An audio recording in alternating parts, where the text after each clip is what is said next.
Hey guys, and welcome to a battle between the Wood Elves, led by myself, up against Billy and his Bretonnian forces. We're going to be on Glacial Lake here, and I'm trying a pretty wild and wacky build. We're going for the Wood Elf Air Force, as you can see, and this is a pretty damn tough matchup for Wood Elves all round, so I thought I'd try something a little bit more out of the box. So for our battle line, we actually just have 3 units of Eternal Guard, only one of which, or 2 of which, is actually shielded, as we did start to run a little bit low on funds.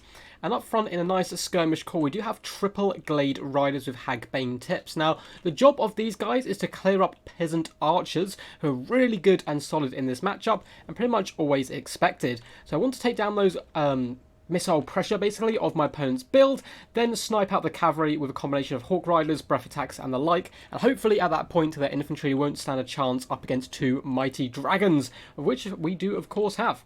So we have triple Hawk Riders up in the skies here. Looks like one of them is chevroned up as well, and these guys have some absolutely fantastic looking models. Unfortunately, they're not the best in the game. They are a little bit memey. However, I think they do have certain niche applications in a build such as this. They have okay damage output, nothing too special to be honest, because their lack of ammunition, coming in with only the 22 volleys, but they do have armor piercing melee attacks as well, so you can certainly swarm your opponent if they do overextend at all. Up in the skies we have a basic forest dragon with 2 lovely chevrons, as well as a glade lady on her very own forest dragon as well. Of course, going to be coming in with the arrows of Kurnos, prey of enough Rama, as well as the breath and all that good standard stuff.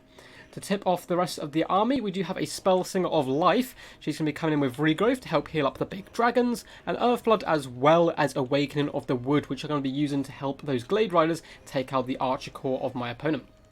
Now you can see, opponent's actually done some pretty decent damage straight out of the gate with his Peasant Archer Corps, but in the front line he has basic Peasant mobs, just cheap and cheerful chaff, going to be there to basically be the meat of the army, to soak up Archer fire, and yeah, be basically a general smelly annoyance. In his front line, he does have men-at-arms with shields. I really like this inclusion as well. Once again, pretty damn cheap, can do okay up against some of the Wood Elf infantry, but they're shielded, they're cheap, they're just going to be taking arrow fire to the face all day, and they absolutely love it. He has 1 unit of foot squires in the back line to add a bit more punches build, but then he has 1, 2, 3, 4, 5 peasant bowmen, all coming in with a mixture of fire arrows, and I believe some of them are, oh no, literally all fire arrows here. Which again, up against the Wood Elves, as the name suggests, not a bad shout at all. I do have a lot of units which are susceptible to fire. In the centre pocket, he does have a Grail Reliquary as well, just to keep all these cheap mobs fighting consistently. He has a Damsel of Life coming with Regrowth, Earthblood, as well as Shield of Thorns.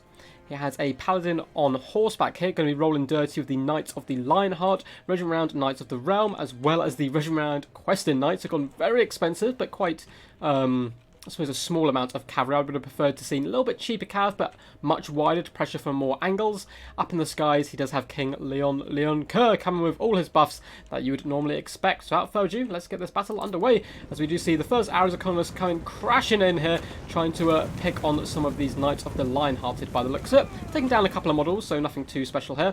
We've taken a little bit of burst damage out of the gate from the Peasant Bowman, but my opponent is trying to rearrange his forces now, so this is our time to strike. Going to be coming in and trying to focus down some of those fire arrows where possible, as well as dropping a nice cheeky Earthblood just to keep our guys topped off at this moment. So as you can see, the Spell Singer Life is going to be moving around the right-hand flank with the Air Corps, while our main infantry force is actually going to sit way back here. I want my opponent to walk the entire length of the battlefield here before I actually am forced to engage. But looks like my opponent at the moment is quite happy to trade tit for tat with the bowfire instead. We have managed to focus down one of the units. Now all our Hawk Riders are in range as well. I'm going to start focusing down the second one, and that is going to be the aim of this game. As I said earlier, we need to take down this missile corps, then focus down the Knights for our breath attacks and so forth, before mopping up the rest of the troops. It's going to be tough, very micro-intensive overall. We're going to be trying our best here. So it looks like Peasant Bowmen, 2 units are already fleeing, and we're trying to swing this Forest Dragon round the side in hopes that I can chase these guys off and finish them off for good. But I'm well aware that King Leon Kerr is on the warpath, and he is certainly more than capable of taking down a Forest Dragon. So I'm going to be keeping the Glade Lady having a close eye on the King himself, but if he does get a little bit too close, we are going to be able to drop a net. We have been dropping in some Awakening the Woods in this nice blob as well, tearing apart Peasant Bowman. It doesn't get the most kills, but it does a lot of HP damage, which of course helps out the rest of my troops here. As To do so, you just start to flood and trickle in more and more. It looks like there is double peasant bowmen now running for the hills. Get a little bit trapped up in the centre pocket though. Glade Lady is going to fly up and over the enemy forces, taking a few missiles, but that is to ensure that the king does not catch our beloved forest dragon down there. Glade Riders have been doing a decent job, slowly whittling away at those peasants. However, my opponent is now starting to push away with his peasant bowman, which is good play initially. So you do want to use your peasants to try and buffer as much as possible, force back these Glade Riders and so forth, but he's over chasing at this moment and overextending.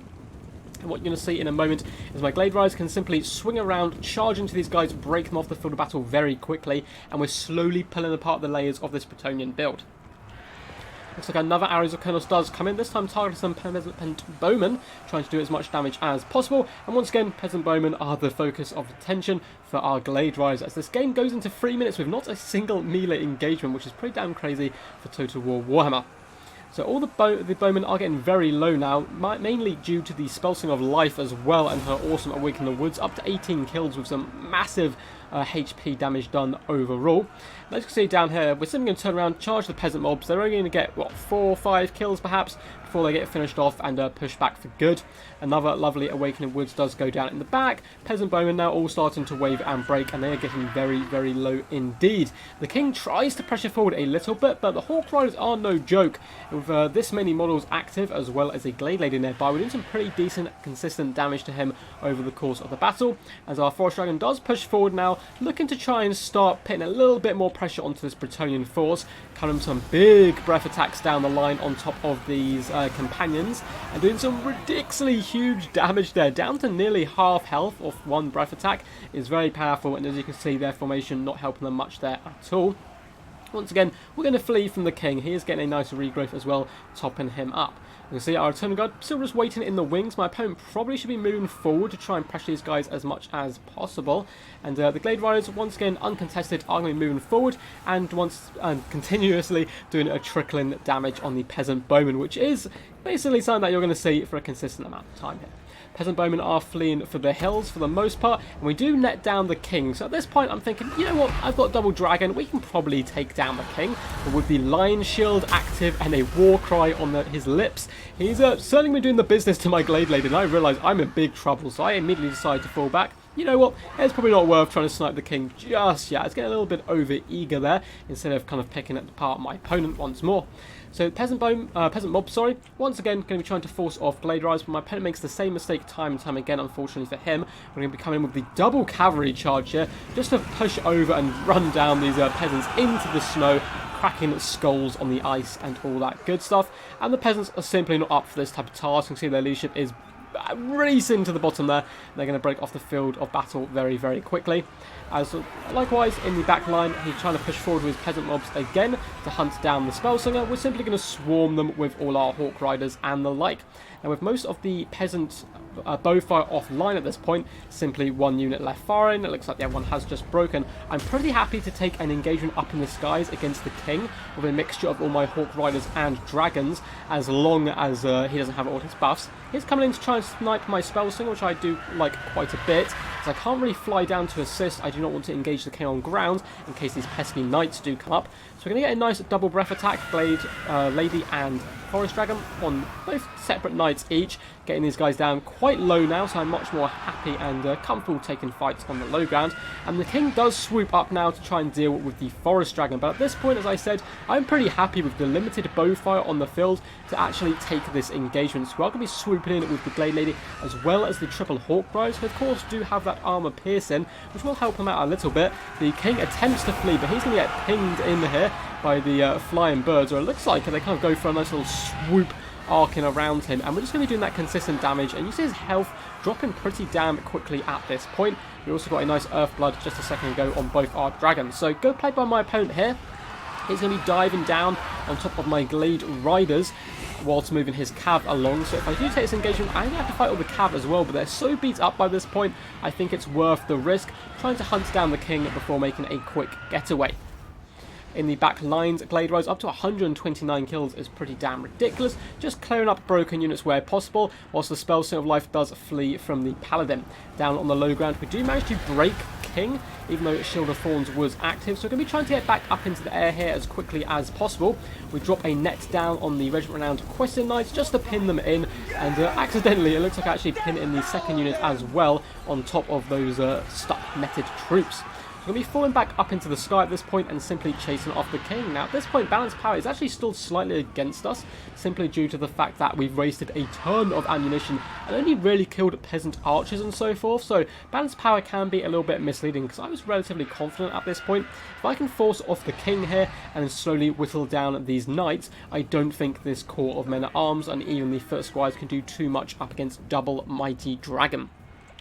So Hawk Riders are simply going to be assisting the king off the field here, just, chauffeuring him off and into the icy plains here, and down the king does go. Hawk Riders are going to be swooping back to the main battle line, as Glade Riders simply clear up broken peasant mobs, giving that free value where possible. My opponent at this point is going to be trying to go nice and tight, pull his forces together, as he's probably realised at this point I am picking away at his forces quite nicely.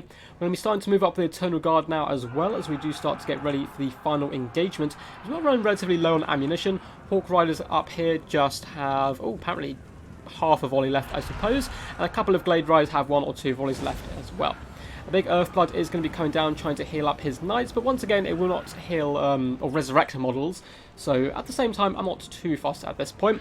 We're simply going to be swooping down at some more men-at-arms and so forth who have been peeled away from this main force.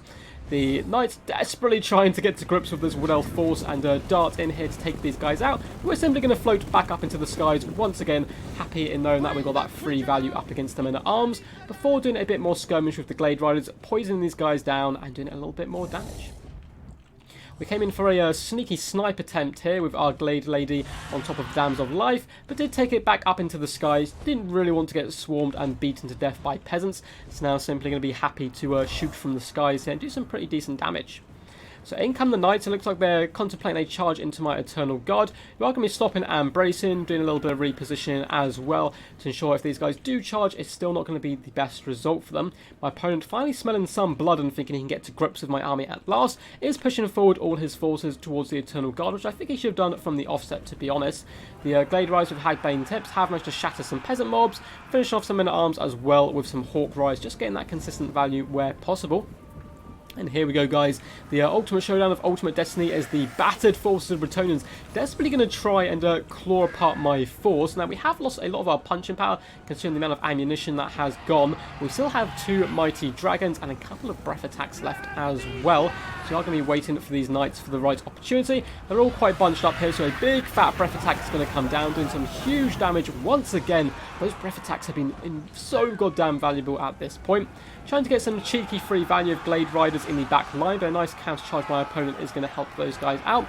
As the main line battle does finally get underway after 10 minutes of gameplay, which is pretty damn crazy.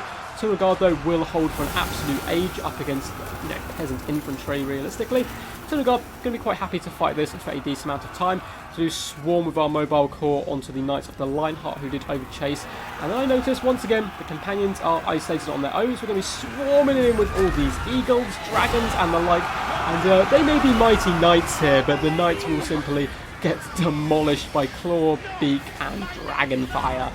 So unfortunately, they do get unbelievably shattered there, and now we have a nice back line, juicy back line to charge into. My opponent is really wanting to hunt down this Spell Singer for the damage she did earlier on. Does overextend with his Paladin once again. So we're going to be popping in with our Dragon, just hunting down at that Dams of Life, ensuring I can finish her off before getting a big juicy breath attack right down the line here, chewing through some of these men-at-arms and coming for the final kill. It's been pretty damn good. With that, army losses is going to be setting in, and that is going to be victory to the pesky skirmish forces of the Wood Elves. Hope you guys enjoyed that one. I know a lot of people don't enjoy that kind of skirmish kind of playstyle, but with Wood Elves it's very thematic, and I thoroughly enjoyed the game. I did talk to my opponent. He was a little bit frustrated. He was like, oh, it's an annoying playstyle, but at the same time he was like, yeah, Bretonnians are a pretty damn hard counter to the forces of the Wood Elves, so he kind of understood why it is a good way to go. Now, I don't think this is particularly competitive, and my opponent made a few mistakes as well. Well played to him though. He did try his best here and get some pretty decent damage, especially early on the Glade Riders and the like, but he really needed to push forward a lot earlier on, and he got a lot of troops kind of over-chasing, so he wanted to push out all those peasant mobs to ensure that my Glade Riders couldn't shoot his peasant archers, which he did start to do, but then he continued to chase rather than holding his ground and kind of keeping a shield away and wasting my ammunition, which allowed me to simply turn around, charge in, and slaughter his troops on the field of battle. But overall, this is a super fun build to play.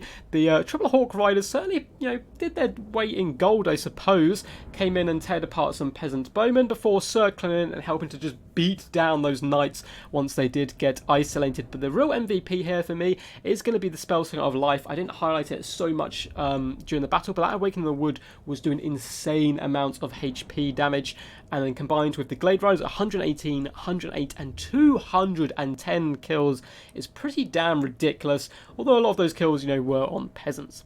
The Double Dragon as well did pretty good. This one actually went up to a silver chevron from, I think, double bronze initially. Those big breath attacks certainly help clear up those cav, and it's a rare victory for the Wood Elves over the forces of Bretonnia. Anyway guys, I hope you did enjoy. If you did, please do consider subscribing and hitting that big old thumbs up button. It super helps out. And if you want to see your battles featured on the channel, get involved with King of the Hills and live streams I do, feel free to join my Discord. There is a link just down in the description below. And if you want to support the channel in any other way, apart from of course viewing, which is greatly appreciated, there is a link to my Patreon and to donations tabs and all that stuff down below in the description. I'm going to be doing a live stream most likely today as well, probably within about an hour or two of this going up. I'm just going to be doing some quick battles online. Feel free to come and stream snipe me and the like, and keep an eye out for that. Anyway guys, until next time, peace, and as always, stay awesome.